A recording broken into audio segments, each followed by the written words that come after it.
All right, folks, in this video, I'm going to talk about oxidation numbers and go over a few rules with you. So, rules for oxidation numbers. The first one is free elements. Free elements have an oxidation number of 0. So the question is, what is a free element? Free element is very simple. A free element is typically an element that is by itself. So, for example, metals that are solid. So for example, when we see an Mg with an S, that's a solid metal. When we see an iron, that's an S, a metal. All right, so any of these solid metals, and even like a soft metal, such as sodium, that has to be in mineral oil because it's so reactive, all of these are going to have zeros. Why? Because they're sharing electrons, but they're sharing electrons with other elements that are the same element in order to make these metals a solid. The other ones, though, are diatomic. So we're talking about things like H2, fluorine 2, chlorine 2, oxygen 2, nitrogen 2. All right, I've got 1, 2, 3, 4, 5, bromine 2. All right, so all of these are diatomic. And if you notice, many of them are in column 17 of the periodic table. A couple of them that aren't, oxygens in 16, nitrogens in 15, and then the last one, iodine. So these are all sharing electrons with each other, and just one in the case of many of these. Oxygen is sharing 2 with another oxygen, nitrogen is sharing 3 with another nitrogen. But they're sharing electrons with each other, and because they're sharing equally, because they have the same electronegativity, they're going to have zeros as well. There's some other ones that are kind of unusual that we don't always see too often. For example, phosphorus is not diatomic. It is not a metal and by itself, but when phosphorus is a solid, there's going to be 3 other phosphorus around it that it's bonded to. Another one that's like this is sulfur, and sulfur typically has 8 sulfurs when it's a solid. So these are the unusual ones, but mainly they're diatomic or they're by themselves as a metal. All right, so the second thing is we're going to use the charge of the ion.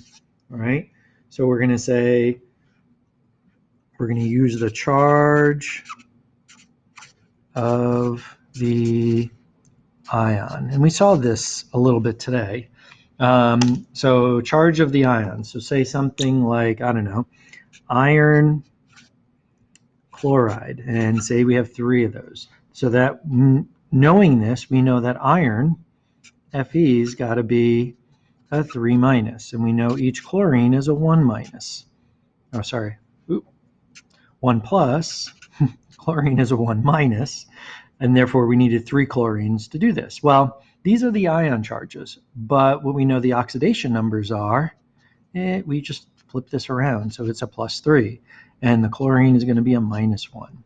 So the oxidation numbers end up being, for these monoatomics elements, that or the charges are going to be fairly easy to find if we know and can figure out their ions. What else? Oxidation number of oxygen. Now, this is something we saw almost every single time. Oxygen equals -2, almost always. Here's the exception, and there's 2 of them.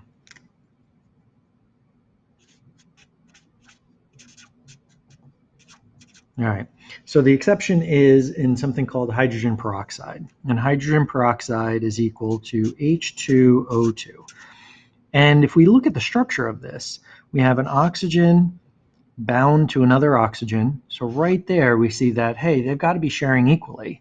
And if they're sharing equally, then they're not going to have any extra charges. So there's a 1, 2, 3, 4, 5, 6, and then you're going to have the hydrogens over here. Now this is where the oxygens win out, because in a tug of war between a 2.1 and a 3.5, the electrons are going to be pulled towards oxygen, the electrons are going to be pulled towards oxygen. But there's only going to be a pull of 1, so that means this oxygen is going to be a -1, not a -2. Why? Because it's with another oxygen, and oxygen can't pull any electrons away from another oxygen.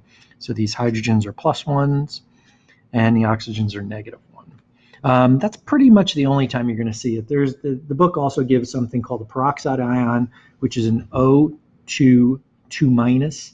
We're almost never going to see that. All right, so what else do we see? There's a couple of more rules. But again, I hope these seem very straightforward. They make a lot of sense. We've talked about electronegativities. We talked about charges on ions. So I hope that this is,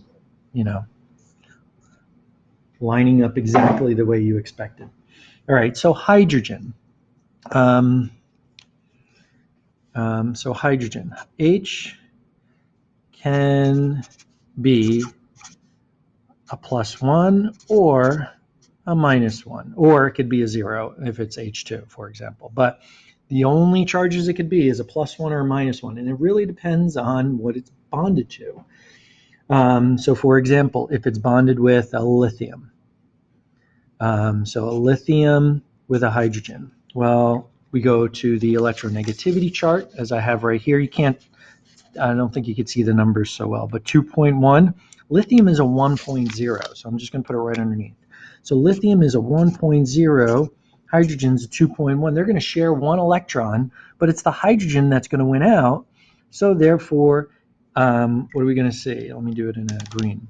So in this case, H is going to be the one gaining an electron, therefore it's going to be the minus, and lithium is a metal, so not surprisingly, it's going to be a +1. So there are the oxidation numbers based on electronegativities and the sharing of electrons. And there's a fairly big difference there. That's a 1.1 difference, but it's not ionic. But let's see what happens if hydrogen's with something else that's not a metal. For example, let's put it with, let's put it with H2O. Let's use that as an example. So H2O, we see that oxygen is a 3.5, and each oxygen is going to share one electron with two different hydrogens, 2.1 again. And we see right here that in this case, oxygen is stronger. So therefore, oxygen is going to be the -2, and there's going to be a +1 on the hydrogen. So it all depends on what hydrogen is with. For fluorine is, so I think I was numbering them. So let's see, that would be number 4 for the rule for hydrogen, and number 5. Fluorine. Fluorine, unless it's by itself, is always -1. All right, fluorine's always -1. There's one exception, and that means if fluorine's with another fluorine, so an F2, therefore you have a fluorine bonded to another fluorine like this, the 7 valence electrons, therefore you can't have one electron being pulled in any direction, so that means these fluorines are going to be 0. But for the most part, because its electronegativity is so high at 4.0, it is always going to be pulling electrons away towards it, unless it's with another fluorine. Let's see. We looked at a polyatomic in class today. We can figure those out sometimes. Let's take a look at a polyatomic such as let's do this. We did in class nitrate, and we saw that the oxygens were -2. Let me just write this up here.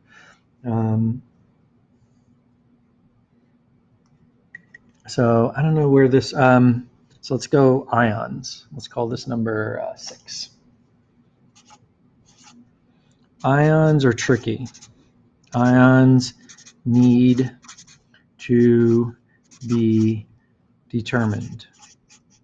And they need to be determined by the previous 5 rules that we were just talking about.